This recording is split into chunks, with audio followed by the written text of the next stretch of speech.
നമസ്കാരം.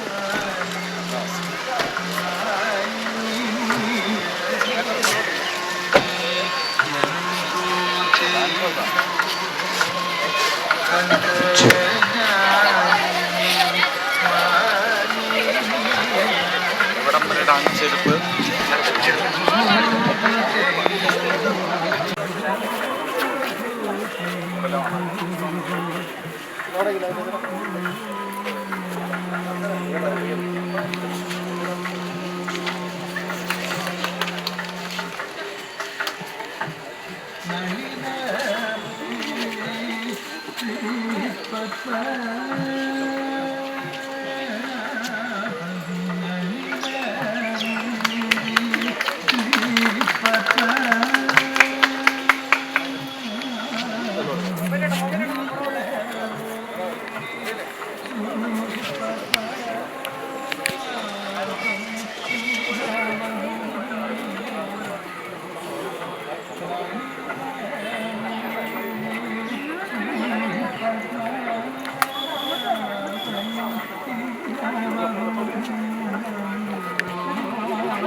ഫ്രണ്ടിലോട്ട് പോവല്ലേ?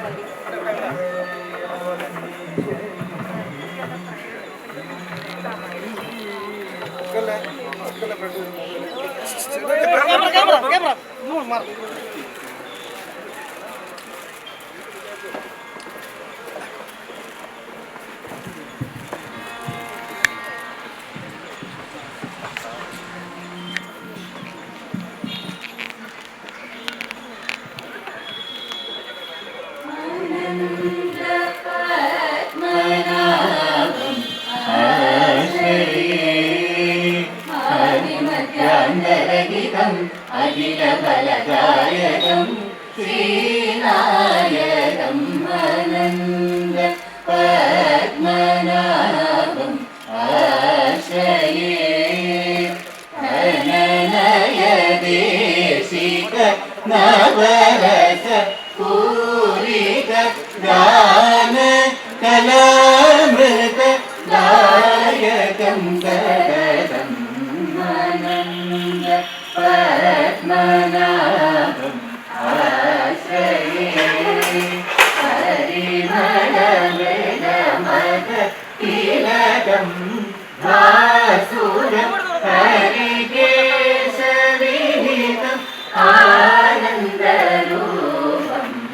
ആനന്ദ പത്മനാഭം ആശ്രയേ ഹരിമധ്യാന്തരഹിതം അഖില ബലദായകം ശ്രീനായകം ആനന്ദ പത്മനാഭം ആശ്രയേ.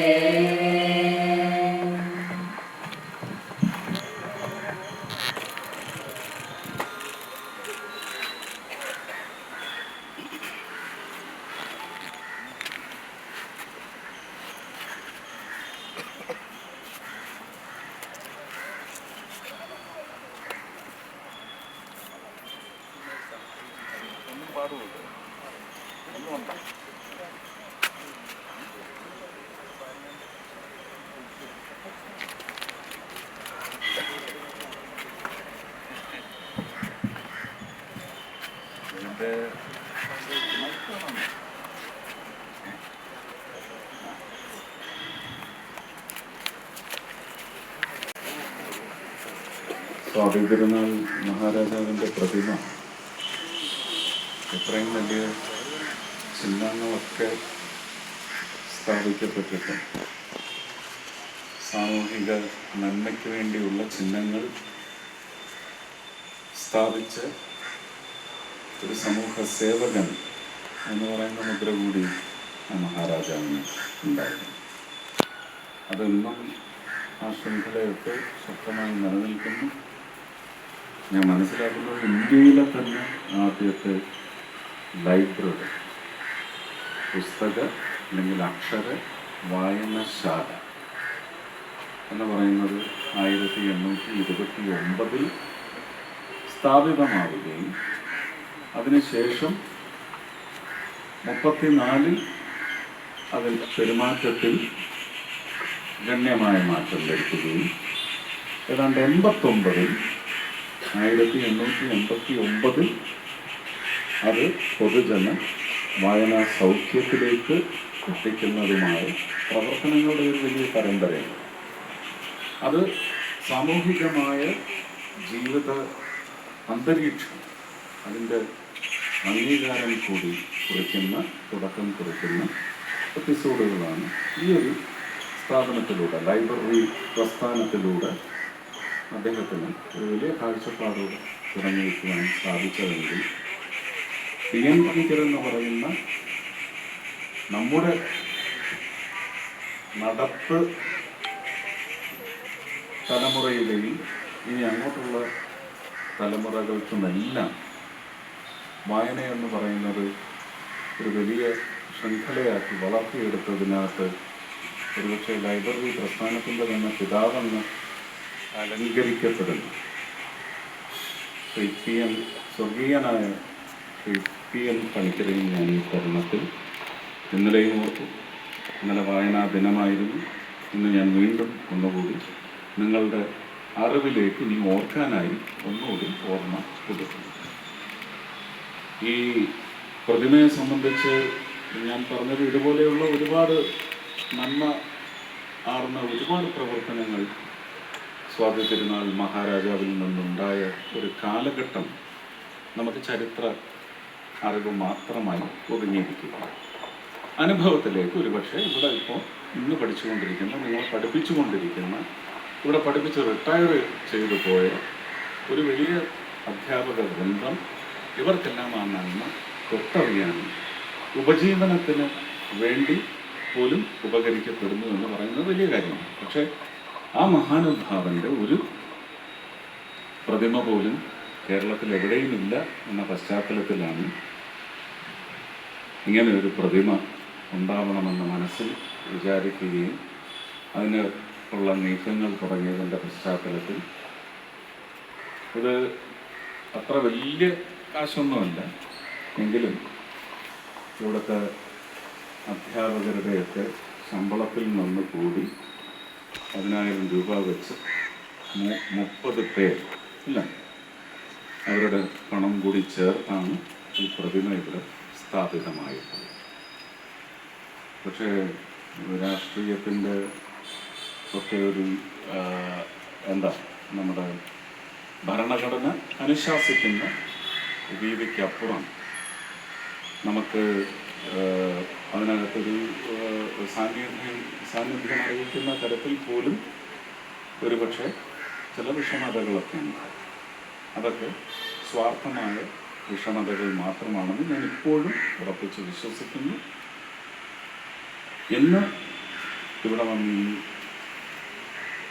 ഒരു സ്മരണ, ഒരു സമർപ്പണത്തിൻ്റെ രൂപത്തിൽ അർപ്പിക്കാൻ സാധിക്കുന്നത് ഈ വരുന്ന തിങ്കളാഴ്ച ഇന്ത്യൻ പാർലമെൻറ്റിൽ എൻ്റെ രാഷ്ട്രീയ കക്ഷിയുടെ കേരളത്തിൽ നിന്ന് തിരഞ്ഞെടുക്കപ്പെട്ട ആദ്യത്തെ ജനപ്രതിനിധി, ലോക്സഭാ പ്രതിനിധി എന്ന നിലയ്ക്ക് തിങ്കളാഴ്ച കാലത്തെപ്പോഴെങ്കിലുമായിരിക്കും ഞാൻ സത്യപ്രതിജ്ഞ ചെയ്യുന്നു.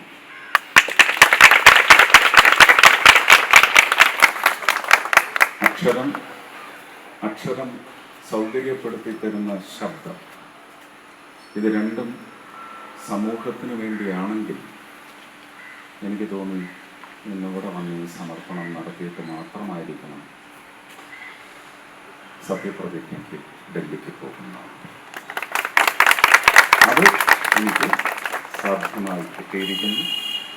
ഒഫീഷ്യലായിട്ട് തന്നെ എനിക്കത് ചെയ്യാനുള്ള അനുഗ്രഹം ഈശ്വരൻ തന്നിട്ടുണ്ടെങ്കിൽ ഇത്തരം പ്രവർത്തനങ്ങൾ അതിന് വലിയ വഴിയൊരുക്കിയിട്ടുണ്ട് എന്ന് എൻ്റെ വിശ്വാസം എനിക്ക് ബോധ്യത്തരുന്നു.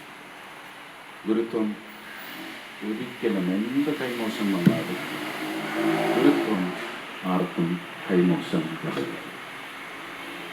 നമ്മളീ ആണിക്കുറ്റം, ചുരിക്കുറ്റം എന്നൊക്കെ പറയുന്നത് പ്രത്യേകിച്ച് കലാപ്രവർത്തനം, കല സ്വാംശീകരിച്ച് അത് തലമുറകളോളം നമ്മുടെ കുടുംബത്തിൽ, നമ്മുടെ കുലത്തിന് ഖ്യാതി നേടിത്തന്നുകൊണ്ടേയിരിക്കണമെങ്കിൽ ഗുരുത്വം ഒന്നില്ലെങ്കിൽ എത്ര അറിവുണ്ടായിട്ടും ഒരു കാര്യവുമില്ല.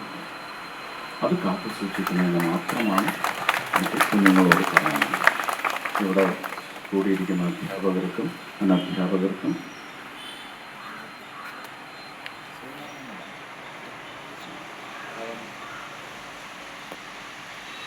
മറ്റ് സംഗീതജ്ഞ സമ്പത്തൊക്കെ സ്വന്തം വീട്ടിലെ സ്വപ്നമാണ്.